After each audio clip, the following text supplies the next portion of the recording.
आज की ऑनलाइन कक्षा में उपस्थित सभी छात्राओं का हार्दिक स्वागत अभिनंदन। मैं डॉक्टर चंदोचन त्रिपाठी, प्राचार्य राजकीय कन्या महाविद्यालय बहरोड, अलवर। आज मैं कबीर की एक बहुत ही विशिष्ट साखी विरहीन ऊभी पंथ सिर पंथी बूझे धाई की व्याख्या करने की कोशिश करूँगा। जैसा कि आपको अच्छी तरह मालूम है कि ये प्रथम वर्ष सामान्य हिंदी के अंतर्गत पाठ्यक्रम में सम्मिलित कबीर एक बड़े कवि के रूप में हमारे पाठ्यक्रम में सम्मिलित थे और उनकी व्याख्या का क्रम पिछले एक सप्ताह से जारी है। उसी को आगे बढ़ाते हुए आज हम व्याख्या साखी का सबसे पहले पाठ करना चाहूँगा। देखें, बिरहिनी ऊभी पंथ सिरि पंथी बूझे धाई, एक शब्द कही पीऊ का कब रे मिलेंगे आई। इस साखी की व्याख्या करूं उसके पूर्व इसके संदर्भ पर विचार करना अभीष्ट होगा। इसका संदर्भ कुछ यूं लिखा जा सकता है। प्रस्तुत साखी कबीर द्वारा रचित प्रस्तुत साखी हिंदी की निर्गुण भक्ति काव्य धारा के प्रतिनिधि कवि, व्यक्तित्व मुखर, अनुभूति की आग और वाणी के डिक्टेटर क्रांतिकारी संत कबीर द्वारा रचित है। कबीर की यह साखी उनकी ग्रंथावली या कवि रचनावली में संकलित विरह को अंग से उद्धृत है। प्रसंगतः इस साखी में कवि ने प्रिय मिलन, और यहाँ प्रिय का अर्थ है परमात्मा, परम ब्रह्म, उस परम ब्रह्म से मिलने के संदेश को प्राप्त करने के लिए भटकती हुई उसी की बाढ़ जो रही है और जो विरहिणी जीवात्मा है उसकी व्याकुलता का, विरहिणी जीवात्मा की आकुलता का बहुत ही भावपूर्ण चित्रण कवि ने यहाँ पर किया है। अब हम सबसे इस प्रसंग के बाद हम एकाग्र होंगे व्याख्या पर।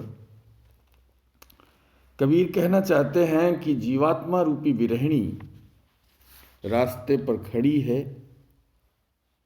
बिरहीन ऊभी पंथ, ऊभी माने खड़ी हुई, पंथ सिर, पंथ माने रास्ते, बीच रास्ते पर, और पंथी बूझे दाई, जो भी रास्ते में राही निकलते हैं उनसे वो पूछती जा रही है। कबीर कहना चाहते हैं कि आत्मा रूपी विरहिणी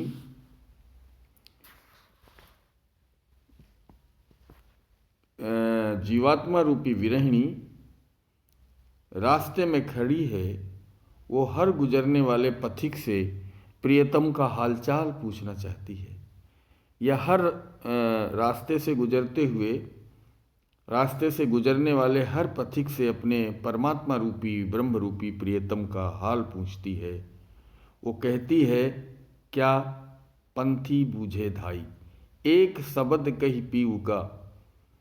वो ये कहती है कि हे पथिक, कम से कम एक शब्द तो बताओ, कब रे मिलेंगे आई, कि मेरे प्रियतम कब मिलेंगे। अब यहाँ वो कहना चाहती है, वो विरहिणी कहना चाहती है, वो जीवात्मा रूपी विरहिणी कहना चाहती है कि एक शब्द तो बताओ पीऊ का, प्रियतम का, कि आखिर आकर कब मिलेंगे। आशय ये है कि परमात्मा दर्शन के लिए आतुर साधक, जो यहाँ पर जीवात्मा रूपी विरहिणी है, विभिन्न पंथों के अनुयायियों से परमात्मा के दर्शन का उपाय पूछ रहा है।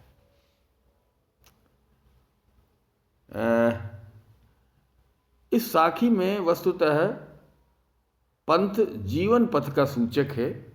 उसमें गुजरने वाले पथिक साधु महात्मा हैं जिन्हें परमात्मा के विषय में पूर्ण ज्ञान है और इस साधक को, इस जीवात्मा रूपी विरहिणी को यह विश्वास है कि वे ही इसकी दशा को देखकर बता सकते हैं कि उसकी प्रतीक्षा और साधना की क्या चरम सीमा आ गई है, क्या वो ईश्वर का अनुग्रह प्राप्त करने की अधिकारिणी हो गई है। एक प्रकार से अगर आलोचनात्मक टिप्पणी के रूप में कहें तो इस साखी में भावात्मक रहस्यवाद की व्यंजना की गई है। विरहिणी की व्यग्रता, उत्सुकता तथा व्यथा की मार्मिक अभिव्यक्ति बहुत ही सरल शैली में, बहुत ही भावव्यंजक शैली में कवि ने इस अक्खड़ फक्कड़ कवि ने की है। आध्यात्मिक श्रृंगार की उत्कृष्ट अभिव्यक्ति कबीर की प्रतिभा का ही परिणाम है जो इस साखी में दिखाई देता है। काव्य भाषा की दृष्टि से अगर विचार करें तो कवि ने, जैसा कि कबीर के बारे में विख्यात रहा है कि कबीर घर घर घूमे हुए कवि हैं, देश दिशान में घूमे हुए कवि हैं। तो वो जहाँ जहाँ ये संत हैं, ऐसे भक्त कवि हैं कि अनेक जगहों पे, अनेक राज्यों से होकर इन्होंने अपनी साधना, अपनी ब्रह्म साधना की है। इसलिए इनकी जो भाषा है वो जिसे पंचमेल खिचड़ी या सदुक्कड़ी भाषा कहा गया। और सदुक्कड़ी भाषा में बहुत सारे शब्द पंजाबी के, जैसे कि यहाँ कहीं कहीं मराठी के, जैसे यहाँ ऊभी शब्द आया है। ऊभी कहते हैं, जैसा मैं बता चुका हूँ, खड़ी। ये मूलतः मराठी का शब्द है, मराठी में प्रचलित है। हिंदी में इसका व्यवहार सामान्यतः कम मिलता है। अलंकार की दृष्टि से देखें तो यहाँ पर अनुप्रास और रूप का अतिशयोक्ति अलंकार प्रयुक्त हुआ है।